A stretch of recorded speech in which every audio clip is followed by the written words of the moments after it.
Francesca here, and today we're going to go over form for engaging the core. And I know that personally I am a visual and a kinesthetic learner. I need to see it and then I need to do it for really to sink in. And when we decided to go forward and do this form, I'm thinking, I gotta bite the bullet and do videos to show them what I mean. And so this is way out of my comfort zone, but we're jumping in, I'm getting outside the box. I hope this is helpful. So when we're talking about the core, what we're going to be doing here today is basically going over the exercises that I gave you to answer the three questions, right? One, what is the neutral spine? How do I find it? Two, how do I engage my core and what does it feel like? And three, once I've engaged my core, how do I use it? So basically today, I'm going to cover the exercises that I listed in the above post. So if you haven't read the post, I highly suggest you go back and read it because I give you a whole lot more information that is vital to understanding our core in that post. Here, we're just going over the exercises to help you get there. So with that being said, let's jump right in. So what is neutral spine and how do I find it?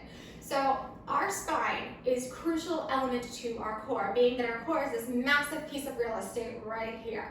And so I like to, when I think of the spine, to think of it as a huge spectrum, right? And I even visualize it because that's just how I am. If you've seen the diagrams of the spine, I visualize that spine, and our spine has three natural curves. We want to keep those curves there important, right? But if we think of it on a spectrum, neutral being in the middle, we have two extremes. On this one extreme, we have what I like to call the old man. It's this motion, right? We've seen this around, people walking with this huge tilt of the hips forward. That's that one extreme.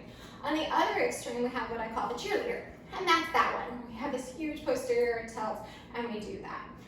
So in between our old man and our cheerleader is our neutral, and that's where we're aiming to be. We may fall anywhere in line on that spectrum. Most of us aren't those extremes, we're somewhere in between. Personally for me, I end up towards that cheerleader.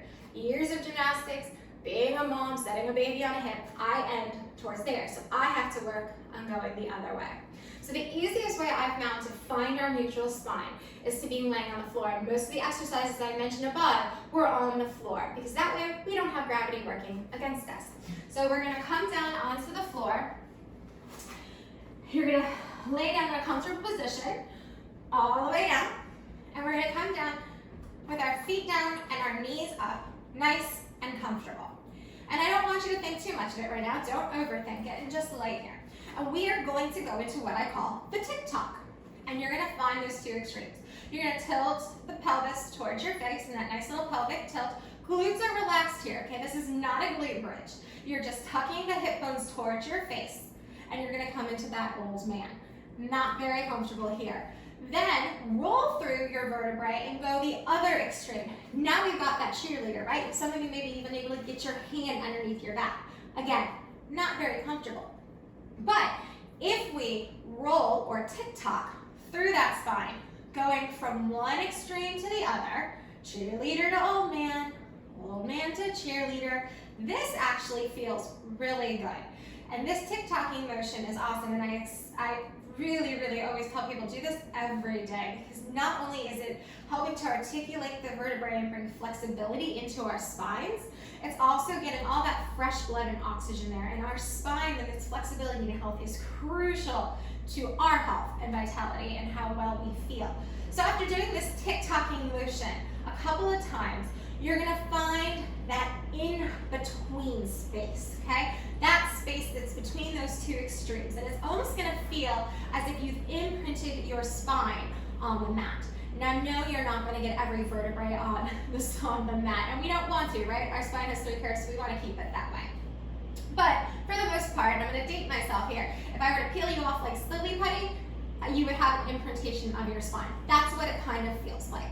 Once you find it, you're gonna hold it here for a couple breaths, and then you're gonna relax everything down. And see how close you are to that neutral spine. If you watch closely, you'll notice I went right back into that cheerleader. That's mine. I have to work to maintain that neutral spine. So when you relax and let everything go, you'll take note. Some of you may be closer, some of you may be farther away. It's okay, it's just knowledge for yourself. So then what you're gonna do, you're gonna find it again. Practice makes perfect. You'll tick-tock, back and forth, articulate that vertebrae. Make sure those glutes aren't engaged here, we're not using them. And then you'll stop find that neutral, imprint, hold. Relax, do it again. Like I said, practice makes perfect. Once you've done it a couple times and you feel like you've got a good bearing on where your neutral spine is, we'll stand up and we'll find it standing. It's a little bit more challenging standing. So we stand up and you're gonna do that tick-tock again. You're gonna tuck and roll and back and forth. It's really funny. Everybody will think you're doing some kind of dance. And notice I'm really just moving through the hips here. And then I'm gonna find that spot that's kind of in the middle.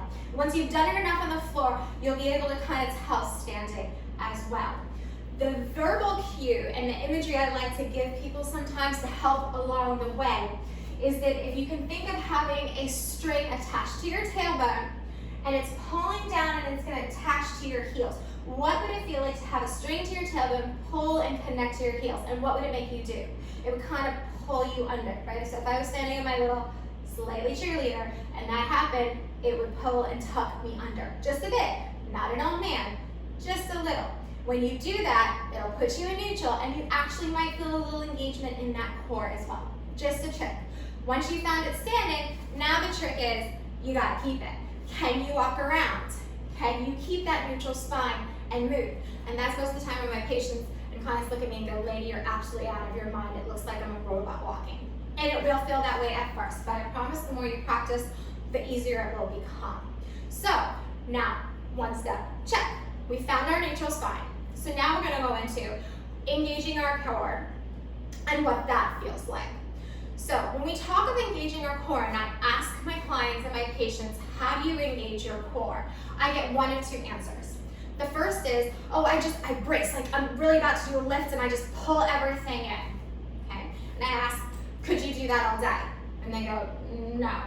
Okay, so that's not engaging our core. That's bracing, which we do need when we're getting ready to do something athletic. Or even if we're bracing for an event to happen, right? A boxer will brace if he's going to get and ready for a punch. The second answer I get is, well, I just suck in my stomach. And I'm like you're trying to button your pants after Thanksgiving, right? I'm like, yep, okay. So could you do that all day? And they're like, absolutely not. No, we pass out, right? Those are all about 75 to 95% of our energy. When we talk about engaging our core, we're talking about 5% of your energy. Because engaging our core is something we're supposed to be able to do all day. It is our body's fighting stance. It's our preparation for anything that may come our way, and intimately connected with that neutral spine. So once we know we have that neutral spine, we can't let that information go because we need it to be able to engage our core. So knowing that it's only 5% of our energy, it's not going to be this big all-around feeling. And I know we like that, right? We want that burn. We want to feel this big knock me over the head feeling to know we're doing it. This isn't. This is a feather whisper. Okay, so this is where that mind-body connection comes in. It's going to be subtle, guys, and we got to think. I like to tell all my patients and clients that this stuff is going to hurt your brain more than it's going to hurt any muscle right now, because you got to start making that connection. So once again, we're going to come down to the floor, so it'll be easier to find. You'll roll down. You'll find your neutral spine, because we can't let that go. Our shoulders are down. We're in our neutral spine. And the only thing you're going to think about, again, here's that imagery, and a string. It's attached to your belly button. And that string is gently pulling your belly button down towards your spine. It's not yanking on the string. It's just gently pulling it down towards your spine. Okay? So belly button to the spine. I can breathe, I can talk, I can do everything else. There's just a slight contraction in the abdominal area. The other way of thinking of it as a fishing hook, right? Belly button in and up. And that'll do it as well. And you'll let it go. You'll find your neutral spine. You'll take that string. You'll gently pull it down. Again, it's not an overwhelming feeling or sensation, and it can be hard to get at first. So don't get frustrated. It's not life or death. We're just trying to understand our bodies. So practice it and work with it. So we've found our neutral spine. We know that engaging our core is just this get ready position, this gentle contraction within the belly. Now, we gotta use it. And this is where the rubber meets the road. When we talk about engaging and using our core, it's really important that we talk about this major muscle.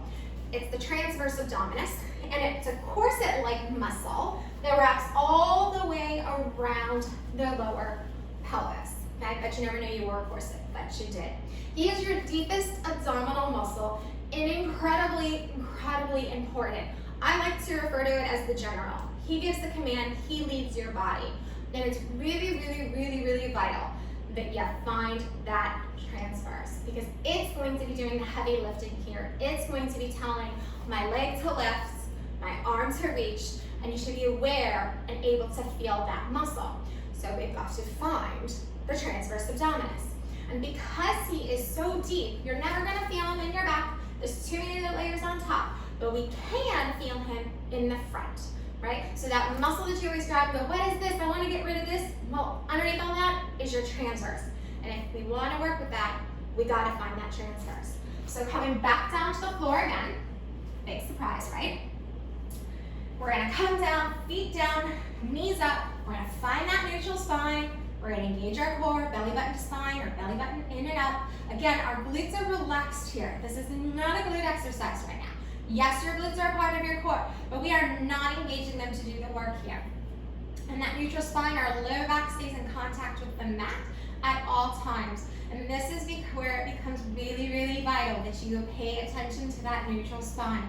If at any point in time you're trying to do a leg exercise like we're gonna do, this marching exercise, and this happens, that is your neon flashing sign. This is not good, guys. This is my low back trying to do work because this isn't strong enough to stabilize the movement. So we find that neutral spine. We're gonna find our hip bones, find those little bony protuberances, and you're gonna place one hand in the middle of both, on top of each other. And you're gonna press down nice and firm. We're gonna take a big inhale, and then we're gonna exhale as hard as we can through our mouth. And you're looking for what you felt, right? Did you feel anything push up against your hands? We'll do it again. Exhale. And you're looking to feel something pressing up against your hands. If you don't right away, relax, keep trying. Again, this is that mind-muscle connection. Close your eyes and keep trying. But it's there. It may be subtle, okay? He is really, really deep. He's under so many other things, but he's there, I promise. So, once you've found him, now you gotta use him.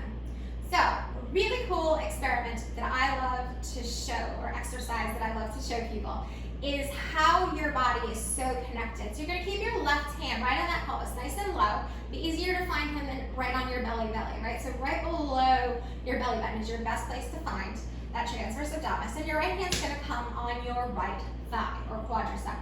And then you're gonna have a little war between your thigh and your hand. You're gonna press your hand in your thigh up in your hand, and lo and behold, you're gonna find that transverse push up, okay? And it just shows you how intricately connected our body is. So you can go back and move the hands here, and let's use that transverse abdominis. Again, re-checklist in your head. Are my shoulders down and back? So am I in a neutral spine? Is my core engaged? All right, then we're ready, and we're gonna go into a march. And when we march, we are thinking of using this transverse to lift my leg up to a tabletop position. Now, the first couple times, you may barely be able to hover. That's fine. What I don't want you to do is fling that leg up. Because if we fling this leg up, I guarantee that you're not using your transverse, you're using your quadricep, and you're using your hip flexor. And your back probably arched. So, you gotta really think. Feel that muscle. Inhale as you exhale. Try to lift the leg. If you feel anything in that quad or hip flexor, shake it out, start over. Don't let them do the job, okay? Yes, they're gonna be a part of it, but they're not leading the call. Remember, that transverse is the general. Let that general do the work and make the calls. They're assisting in the process.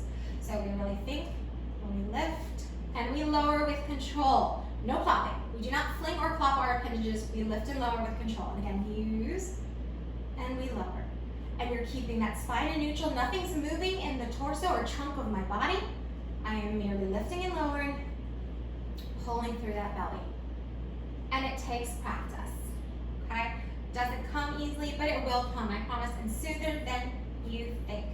Once this becomes easy, then you go and you try to hold it up here. And you hold as long as you can until maybe Mr. Quadricep goes, I want to do it, or you feel like you can't keep your spine in neutral and your core engaged, you'll lower with control and you go the other side.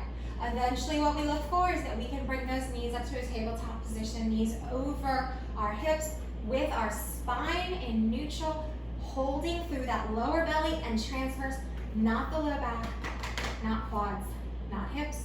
And then you would march from here, hinging from the hip, not bending the knee, all through this lower belly, right? And that takes time, it takes practice, and it takes patience and that mind-muscle connection. Again, neon flashing sign, guys. If that low back arches off the mat and you end up in that cheerleader, listen to your body, lower the legs, reset yourself, okay? It took me years to realize that my body was smarter than I was, and they don't fight fair, and when they're angry, they're much like the Hulk. You won't like your body when it's angry. Listen to your bodies, let your muscles learn to become strong in the positions in which they're supposed to. Your low back is not supposed to lift your legs, it's supposed to help support your transverse hand. Listen to your body, go through the motions slowly.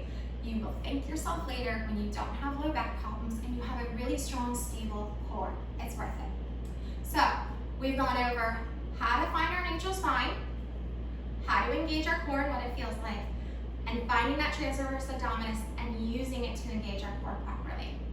I hope this was helpful, guys. Please, any questions or comments, if you're really frustrated, please feel free, leave me a comment, shoot me an IM. I'm here to help you guys in any way that I can. Until next time, blessings.